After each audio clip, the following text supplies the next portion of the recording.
자,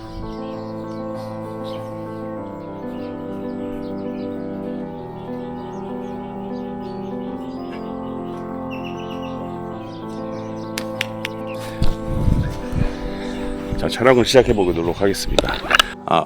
호호, 마이크 테스트. 오늘은 특별하게 처갓집에서 촬영을 해보도록 하겠습니다. 여기는 이제 태국의 피사눌룩입니다.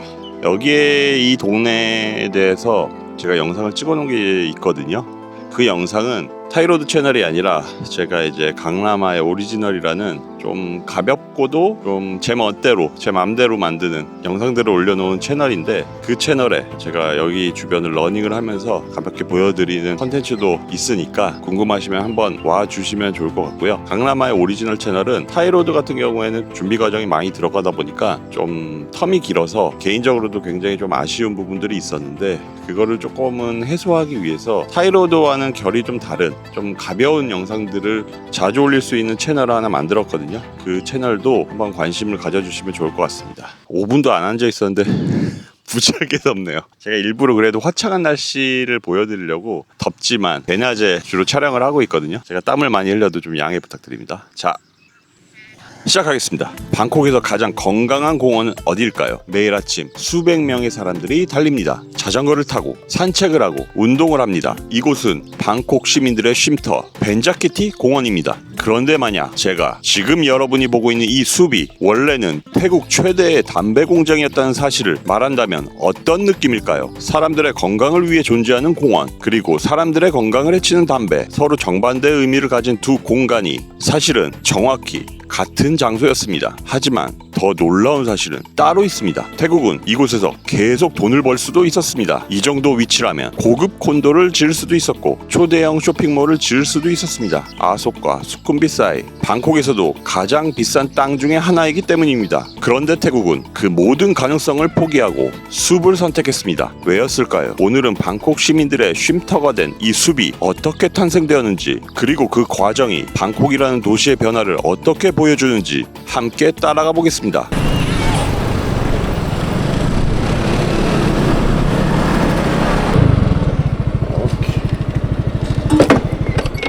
무료 주차 딱 좋네요.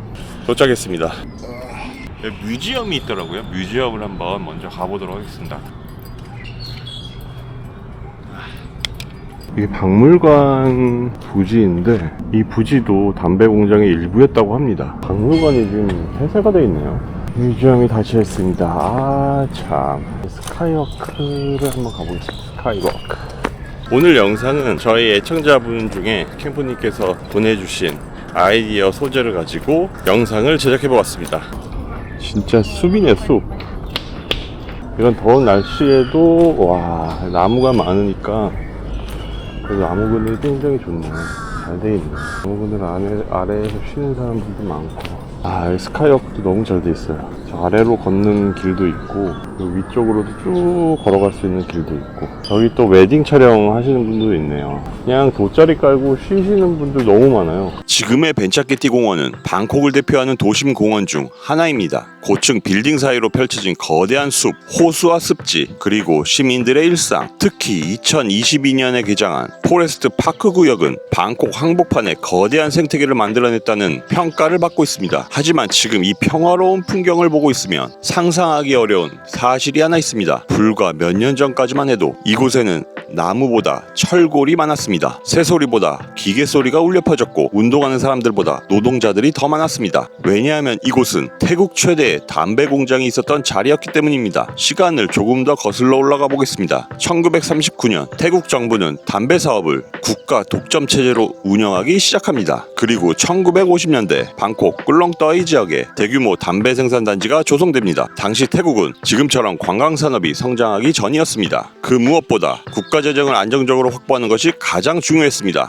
그리고 그 역할을 담당한 곳 중 하나가 바로 이 담배 공장이었습니다. 당시 담배는 단순한 소비재가 아니었습니다. 국가가 직접 생산하고 국가가 직접 판매하는 독점 사업이었습니다. 지금 사람들이 산책을 하는 이 자리에는 거대한 창고와 생산시설이 들어서 있었고, 지금 호수가 있는 곳에는 화물 차량들이 끊임없이 드나들었습니다. 이곳에는 매일 수많은 담배가 생산되어 전국으로 공급되었습니다. 지금은 숲이지만 당시에는 국가 수익을 만들어내던 산업의 심장이었습니다. 하지만 시간이 흐르면서 방콕도 변화하기 시작합니다. 과거의 방콕은 항구와 공장, 창고와 물류를 중심으로 성장했습니다. 끌롱떠의 항구는 태국 경제의 관문이었고 담배 공장은 국가 산업을 상징하는 공간이었습니다. 하지만 경제가 성장하고 국제도시로 발전하면서 도시는 새로운 질문을 던지게 됩니다.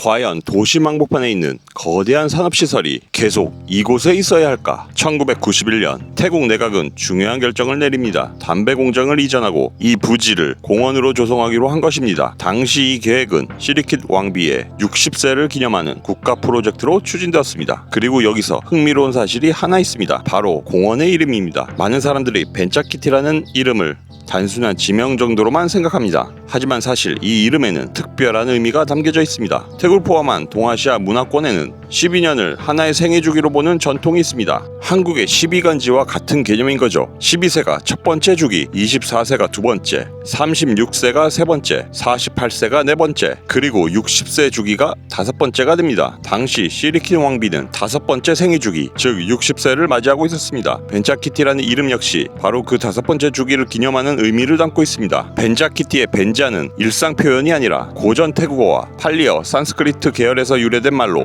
다섯을 의미합니다. 그리고 키티는 명예, 명성, 영광을 뜻하는 말입니다. 하지만 시간이 흐른 뒤 지금 사람들에게 남은 것은 기념비도 동상도 아닙니다. 수많은 시민들이 매일 쉬고 걷는 이 거대한 숲입니다. 그리고 이 변화는 하루아침에 이루어지지 않았습니다. 공장 이전과 부지 반환은 1991년에서 2022년까지 30년에 가까운 시간에 걸쳐 단계적으로 진행되었습니다. 그리고 마침내 담배 공장은 아유타야 로자나 산업단지로 이전하게 됩니다. 사실 더 놀라운 것은 공장이 사라졌다는 사실이 아닙니다. 남겨진 땅에 무엇을 만들었는가입니다. 솔직히 말해 이 정도 위치라면 콘도나 상업시설을 지어도 전혀 이상하지 않았습니다. 오히려 훨씬 많은 수익을 올릴 수도 있었을 것입니다. 그런데 태국은 숲을 선택했습니다. 그리고 그 숲은 단순한 공원이 아니었습니다. 방콕을 지키기 위한 거대한 장치였습니다. 많은 사람들이 모르는 사실이 있습니다. 벤짜키티 포레스트 파크는 거대한 스펀지로 설계되었습니다. 우기에 폭우가 쏟아질 때 이 공원은 최대 20만 세제곱미터의 물을 저장할 수 있습니다. 약 2억 리터에 가까운 물입니다. 방콕은 오랫동안 홍수와 싸워온 도시입니다. 그래서 이 공원은 시민들의 휴식 공간인 동시에 도시를 보호하는 인프라이기도 합니다. 하지만 공원의 역할은 거기서 끝나지 않습니다. 공원 북쪽을 따라 흐르는 파이싱토 운하의 물은 오랫동안 오염의 문제를 안고 있었습니다. 그런데 지금은 그 물이 매일 약 160만 리터씩 공원 내부로 들어옵니다. 그리고 습지와 수생식물, 자연생태를 거치며 정화됩니다. 생각해보면 참 아이러니합니다. 과거에는 담배 연기가 만들어지던 공간, 지금은 깨끗한 물이 만들어지는 공간, 사람들의 건강을 위협하던 산업시설이 이제는 도시의 건강을 지키는 공간이 된 것입니다. 그런데 이 공원을 걷다 보면 과거가 완전히 사라지지 않았다는 사실을 발견하게 됩니다. 현재 스포츠센터로 사용되고 있는 건물들, 많은 사람들은 그냥 체육관이라고 생각합니다. 하지만 이 건물들은 실제 담배 공장의 창고였습니다. 스카이워크가 끝날 기미가 보이지 않습니다. 중간중간 이렇게 내려갈 수 있는 길이 좀 자주 있으면 좋을 것 같은데 이게 한번 올라오면 이건 뭐 어디 내려갈 수 있는 길이 보이지가 않아요. 저기까지 가야 되나? 제가 가야 될 곳은 저쪽인데 지금 길은 계속 뭐 딴 쪽을 향하고 있어가지고 빨리 내려가고 싶은데 아 이게 다 좋은데 요게 단점이네요. 스카이워크가 여기로 내려가면 될 것 같습니다. 저기가 예전에 담배 공장 창고였던 장소로 보입니다. 한번 가보겠습니다. 네, 이렇게 창고들이 한 4동 정도 보이죠. 예전의 건물을 그냥 싹 밀어버리지 않고 공원의 하나의 일부로서 그리고 하나의 역사로서 기억을 하는 좋은 방법 중에 하나인 것 같습니다. 지금은 이제 체육관이 되었다고 해요. 예전에는 폐에 안 좋은 그런 담배를 만들던 보관하던 창고였다면 지금은 아이러니하게도 그와 정반대인 내 폐의 건강을 지켜주는 하나의 체육관으로서 변모했다라는 것이 그냥 지나치면 그러려니 할 텐데 이걸 조금만 들여다보면 굉장히 극과 극의 아이러니한 장소입니다. 느낌이 좀 새롭네요. 지금 보시면 이렇게 됐습니다. 그때의 창고. 여긴 테이블 테니스 코트네요. 완벽한 체육 공간입니다. 마치 이 느낌이 아시아티크를 온 것 같은 느낌도 좀 드네요. 창고가 규모도 굉장히 큽니다. 여긴 또 열려 있네요. 복싱도 하고, 이렇게 스케이트보드나 이런 거 타라고 코스가 있어요. 복싱합니다. 복싱. 근데 이거는 그냥 철골 구조만 유지한 채 이렇게 야외 놀이터를 만들었어요. 미끄럼틀도 그냥 시시한 미끄럼틀이 아니라 꽤 높네. 이건 설계 자체를 뭐 완전 작정하고 만든 공간입니다. 진짜 설계팀은 기존 건물을 모두 철거하지 않았습니다. 4개의 대형 창고를 남겨 새로운 공간으로 재탄생시켰습니다. 거대한 철골 구조, 거친 콘크리트 벽, 산업시대의 흔적은 지금도 이곳에 남아있습니다. 과거를 지워버린 것이 아니라 새로운 방식으로 기억하고 있는 것입니다. 벤자키티 공원의 이야기는 사실 공원의 이야기가 아닙니다. 방콕의 이야기입니다. 과거의 방콕은 생산의 도시였습니다. 항구가 중요했고 공장이 중요했고 물류가 중요했습니다. 하지만 지금의 방콕은 조금 다른 선택을 하고 있습니다. 더 높은 빌딩을 짓는 것보다, 더 많은 콘도를 짓는 것보다 사람들이 숨쉴 수 있는 공간을 남겨두는 도시. 그래서 담배 공장은 아유타야로 옮겨졌고 그 자리에 숲이 생겼습니다. 오늘도 수많은 사람들이 이 공원을 걷고 있습니다. 하지만 그들 중 얼마나 많은 사람들이 자신이 걷고 있는 이 땅이 한때 태국 최대의 담배 공장이었다는 사실을 알고 있을까요? 방콕은 공장을 없앤 것이 아닙니다. 도시의 역할을 바꾼 것입니다. 그리고 그 변화의 가장 상징적인 장소가 바로 이 벤자키티 공원입니다. 태국보다 흥미롭게 만나는 강라마이 타이로 구독과 좋아요 잊지 마세요.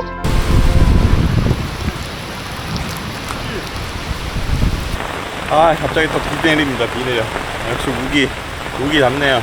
비 맞으면서 저기에서 이렇게 창고 터마 밑으로 이동했습니다. 비를 피할 수 있는 장소가 됐네요. 덕분에 뭐 이렇게 벽면도 굉장히 가까이서 보게 되고,